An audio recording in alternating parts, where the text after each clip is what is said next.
Dos personas víctimas de tiro en la Lower Calarian y la Santa Catalina del viernes tarde. Uno muerto, el otro herido en el hospital.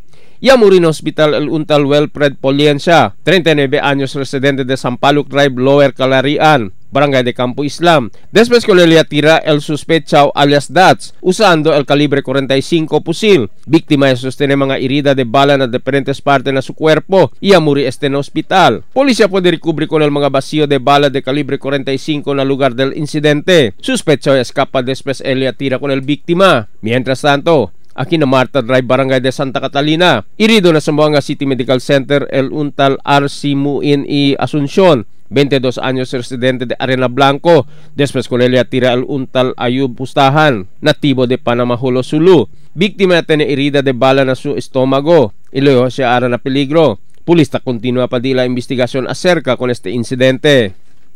Emil Tuban, Dateline Zamboanga.